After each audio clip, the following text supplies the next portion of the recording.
గణేశాయ నమః. సరస్వత్యై నమః. శ్రీగురుభ్యో నమః. హరి ఓం. శారదా శారదాంభోజవదన వదనాంబుజే సర్వదా సర్వదాస్మాకం సన్నిధిం క్రియాత్. 2026 సంవత్సరం జనవరి 23వ తేదీ శుక్రవారం, మాఘశుద్ధ పంచమి. దీనిని శ్రీ పంచమి అంటారు. ఈ రోజున ముఖ్యంగా సరస్వతీ దేవిని ఆరాధించాలి.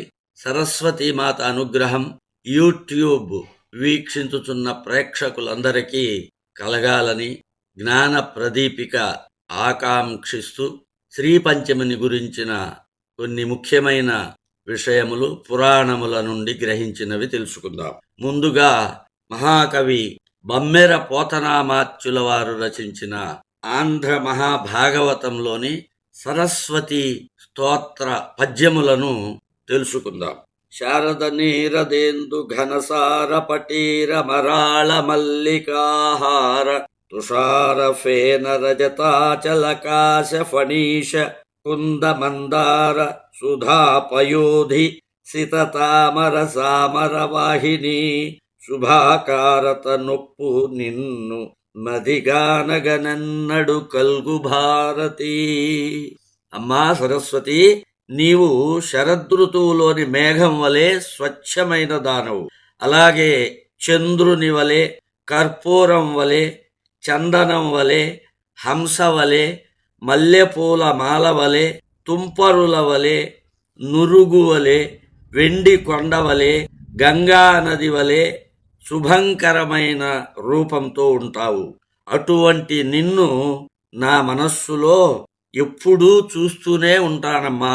క్షోణితలంబునన్నుదురు శోకగ మృక్కి నుతింతు సైకత శ్రోణికి జంచరీక చయ సుందర వేణికి రక్షితామర శ్రేణికి తోయజాత భవచిత్త వశీకరణైక వాణికి నక్షదామ సుఖవారిజ పుస్తక రమ్యపాణికిన్.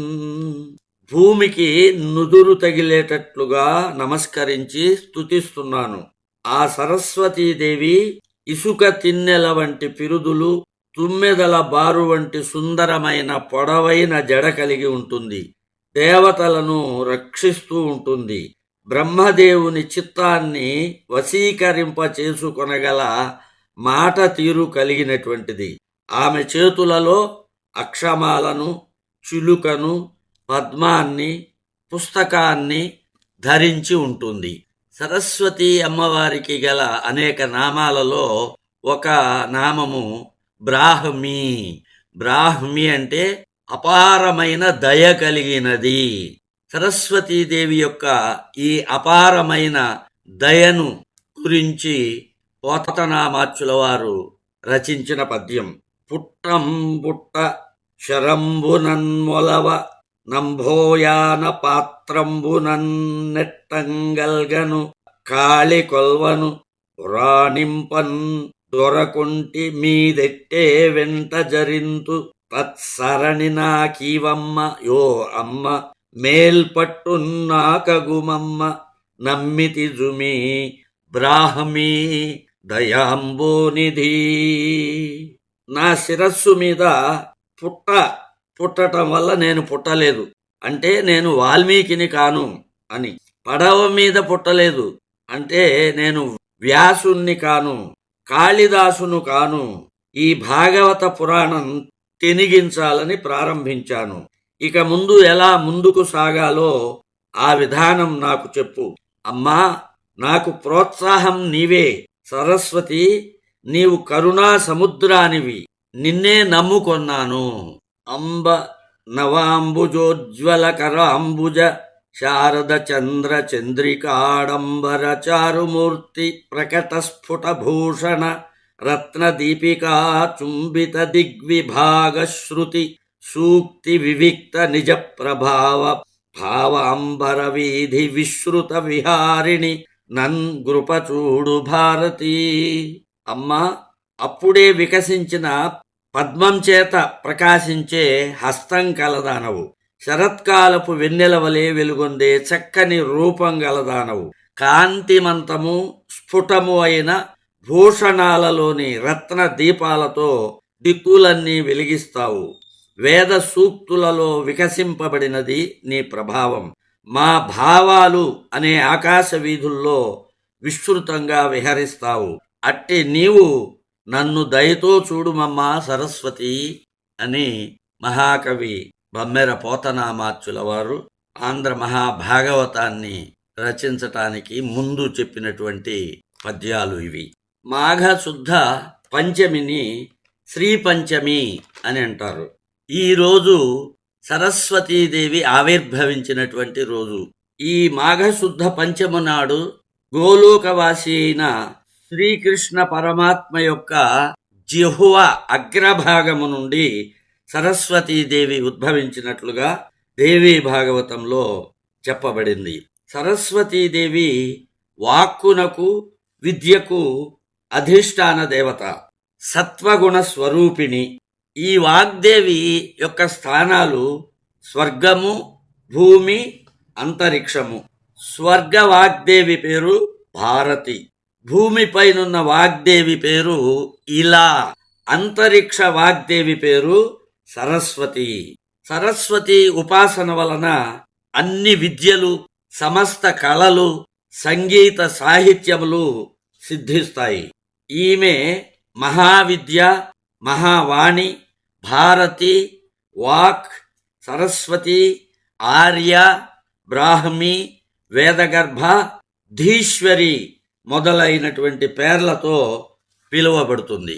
గోలోకవాసి అయిన శ్రీకృష్ణుడు మొదటగా సరస్వతీదేవిని పూజించాడు. ఆ తరువాత బ్రహ్మ, విష్ణు, మహేశ్వరుడు, ధర్ముడు, సనకాది మునీంద్రులు, ఇతర దేవతలు, రాజులు, మానవులు మొదలైన వారందరూ కూడా సరస్వతీదేవిని పూజించారు. సరస్వతీదేవిని ముఖ్యంగా మాఘశుద్ధ పంచమి నాడు విద్యారంభ సమయంలో పూజించాలి అని పురాణాలలో చెప్పబడింది. ఆ సమయంలో అంటే ఆ మాఘశుద్ధ పంచమి నాడు విద్యారంభ సమయంలోనూ మానవులు, దేవతలు, మునీంద్రులు, యోగులు, సిద్ధులు, నాగులు, గంధర్వులు, యక్షులు మొదలైన వారందరూ షోడశ ఉపచారాలతో సరస్వతి అమ్మవారిని పూజిస్తారు. సరస్వతి పూజ నాడు అమ్మవారిని పుస్తకమనందు లేక కలశమునందు ఆహ్వానం చేసి పూజిస్తారు. సూర్యోదయము కన్నా ముందుగా లేచి స్నానము చేసి నిత్య పూజాది కార్యక్రమములన్నీ పూర్తి చేసుకొని అప్పుడు షోడశ ఉపచారాలతో సరస్వతీదేవిని పూజించాలి. సరస్వతీదేవి సత్వగుణ సంపన్నురాలు కనుక సరస్వతీ పూజలో అన్ని తెలుపు రంగు గల పదార్థములను వాడాలి అని శాస్త్రములు చెప్తున్నాయి. అంటే తెల్లని మంచి గంధము, చందనము, తెల్లని పూలు, తెల్లని వస్త్రము, సుందరమైన శంఖము మొదలైన వాటిని దేవికి అర్పించాలి. అమ్మవారికి నివేదించవలసిన పదార్థాలు కూడా అన్ని తెలుపు రంగులో ఉన్న పదార్థాలనే నివేదించాలని పురాణాలలో చెప్పబడింది. అవి వెన్న, పెరుగు, పాలు, పేలాలు, నువ్వు ఉండలు, చెరుకు రసము, తెల్లని బెల్లము, చక్కెర, టెంకాయ, బియ్యము, ఆవు పాలతో చేసిన పరమాన్నము, అరటి పండ్లు, నేరేడి పండ్లు, రేగు పండ్లు మొదలైన వాటిని నైవేద్యముగా పెట్టాలి. మాఘపంచమి నాడు అదేవిధంగా విద్యారంభ సమయంలో సరస్వతీదేవిని పూజించిన వారికి ప్రతిదినము శుభములే కలుగుతాయి. సరస్వతీం శుక్లవర్ణాం సస్మితాం సుమనోహరాం కోటిచంద్ర ప్రభా పుష్ట శ్రీయుక్త విగ్రహాం వహ్ని శుద్ధాం శుకాధానాం వీణా పుస్తకధారిణీం రత్నసారేంద్ర నిర్మాణ నవభూషణ భూషితాం సుపూజితాం సురగణైర్బ్రహ్మ విష్ణు శివాదిభిః వందే భక్త్యా వందితాం చ మునీంద్ర మను మానవైః. ఇది పూజా సమయంలో చేయవలసినటువంటి ధ్యాన శ్లోకం దేవీ భాగవతంలో చెప్పబడింది. ఇదే కాకుండా ప్రసిద్ధమైనటువంటి సరస్వతి ధ్యాన శ్లోకం మనందరికీ తెలిసినది ఒక ధ్యాన శ్లోకం ఉన్నది. యా కుందేందు తుషారహార ధవళ, యా శుభ్రవస్త్రావృత, యా వీణా వరదండ మండితకరా, యా శ్వేత పద్మాసనా, యా బ్రహ్మాచ్యుత శంకర ప్రభృతిభిః దేవైః సదా వందితా, సా మాం పాతు సరస్వతి భగవతి నిశ్శేషజాడ్యాపహ. సరస్వతి అమ్మవారు జ్ఞాన ప్రదాత. జ్ఞానాన్ని తెలుపు రంగులో పోలుస్తారు కనుక ఈమె వర్ణం తెలుపు. శుభ్రవస్త్రధారి అయి పద్మాసన ఆసీనయై ఉంటుంది. 4 చేతులు కలిగి ఉంటుంది. 2 చేతులతో వీణ పట్టుకుని ఉంటుంది. ఎడమ చేతిలో పుస్తకము, కుడి చేతిలో అక్షమాల ధరించి ఉంటుంది. అమ్మవారి వీణ పేరు కచ్చపి. అమ్మవారికి 4 చేతులు ఉన్నాయి అంటే దాని అర్థం 4 చేతులు 4 దిక్కులందు వ్యాపించిన ఆమె యొక్క శక్తిని, సర్వవ్యాపకత్వాన్ని సూచిస్తాయి. ఆమె విద్యాధి దేవత కనుక ఎడమ చేతిలో పుస్తకం ఉంటుంది. ఈ పుస్తకము అన్ని భౌతిక విద్యలకు సంకేతం. 2 చేతులతో వీణ పట్టుకుని ఉంటుంది. వీణ లలిత కళలకు సంకేతం. కుడి చేతిలో అక్షమాల ఉంటుంది. అక్షమాల సమస్త ఆధ్యాత్మిక విద్యలను సూచిస్తుంది. ఎడమ చేయి కంటే కుడి చెయ్యి పవిత్రమైనది కనుక ఎడమ చేతిలో ఉన్న పుస్తకం అంటే భౌతిక విద్యల కంటే కుడి చేత ధరించిన అక్షమాల అంటే ఆధ్యాత్మిక విద్యలు ప్రశస్తమైనవి అని దీని యొక్క సంకేతం. అమ్మవారు హంసవాహిని. పాలను నీటిని వేరు చేసి పాలను మాత్రమే తీసుకుంటుంది హంస. అదేవిధంగా మనం కూడా ప్రతి విషయంలోనూ మంచి చెడులను తెలుసుకుని మంచిని మాత్రమే స్వీకరించాలి. యుక్తాయుక్తాలను గమనించి సముచితమైనటువంటి పనులనే చెయ్యాలి అని దాని భావము. సరస్వతీదేవి ఉపాసన విధానంలో ఒక కవచ స్తోత్రము ఉంది. దాన్ని సరస్వతి కవచ స్తోత్రము అంటారు. ఇది ప్రపంచంలో శ్రేష్టమైనటువంటిది, సమస్త జయాలను కలిగించేటువంటి స్తోత్రం. దీన్ని శ్రీకృష్ణుడు బ్రహ్మదేవునకు ఉపదేశించాడు. బ్రహ్మ భృగు మహర్షికి ఉపదేశించాడు. తర్వాత అది ఒకరి నుంచి మరొకరికి ఉపదేశింపబడి ఈ కవచాన్ని జపించి బృహస్పతి బుద్ధిమంతుడయ్యాడు. శుక్రుడు సమస్త దైత్యులకు దానవులకు గురువయ్యాడు. వాల్మీకి ముని కవిశ్రేష్ఠుడయ్యాడు. స్వయంభువ మనువు సర్వపూజ్యుడయ్యాడు. కణాదుడు, గౌతముడు, కన్వుడు, పాణిని, శాకటాయనుడు, కాత్యాయనుడు శాస్త్రములను రచించారు. వ్యాసుడు వేదములను విభజించి సమస్త పురాణములను రచించాడు. శాతాతపుడు, సంవర్తుడు, వశిష్ఠుడు, పరాశరుడు, యాజ్ఞవల్క్యుడు మొదలైన వారు ధర్మ గ్రంథాలను రచించారు. గోస్వామి తులసీదాసు అంటారు, గంగా సరస్వతి ఇద్దరూ పవిత్రులనుగా చేసేవాళ్లే.